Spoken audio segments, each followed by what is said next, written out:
Сәлем достар, сіздермен Айгерім. Бүгін біз сіздермен өте дәмді, нәзік, сочный әрі оңай жасалатын цезарь салатын дайындайтын боламыз.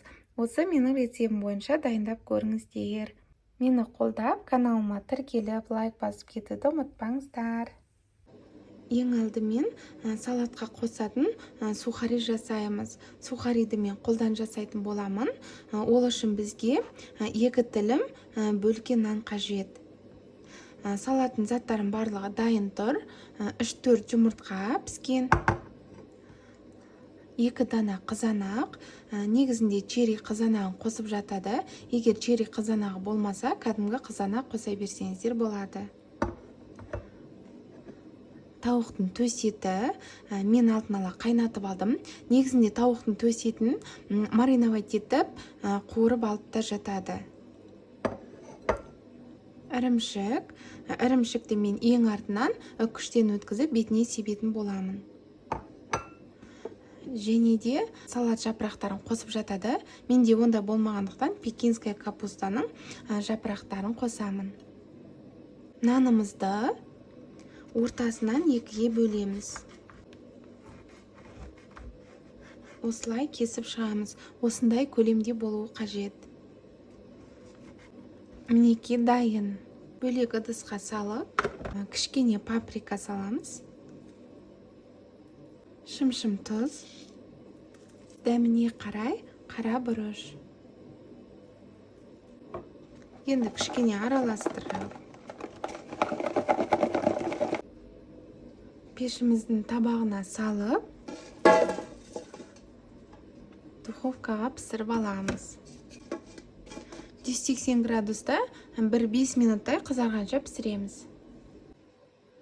Енді сухари дайын болғанша қалған салмаларын тураймыз. Жұмыртқаны тураймыз. Ортасынан бір бөліп, ұзыннан тағы да бір бөлеміз. Мінеки осылай. Енді қызанақтарды тураймыз. 2 шетін алып тастаймыз.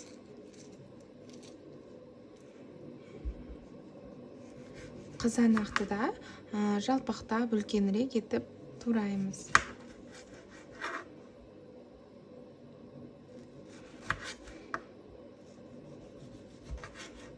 Мінеки осылай турап шығамыз. Қызанақтар да дайын. Барлығын осында көлемдетіп турап алдық. Тауықтың төс етін тураймыз. Бұны да помидордың көлемінде жалпақтап турап шығамыз.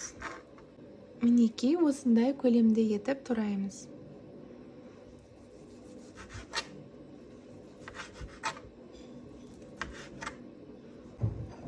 Енді пекинская капустаның жапырақтарын тураймыз. Осылай турап шығамыз. Мінеки дайын. Осындай жалпақ-жалпақ етіп турап аламыз.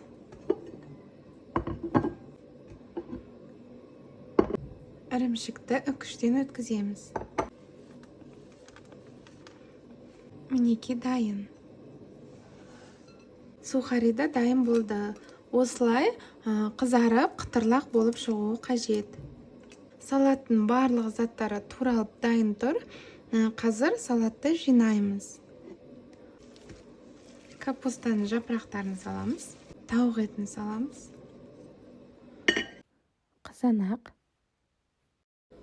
Жұмыртқа. Шым-шым тұз. Енді үстіне майонезімізді саламыз.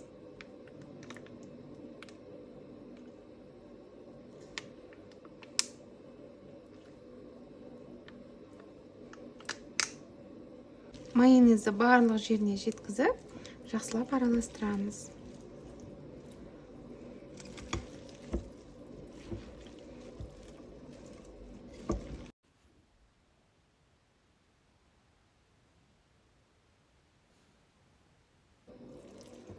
Дайын тарелкамызға саламыз.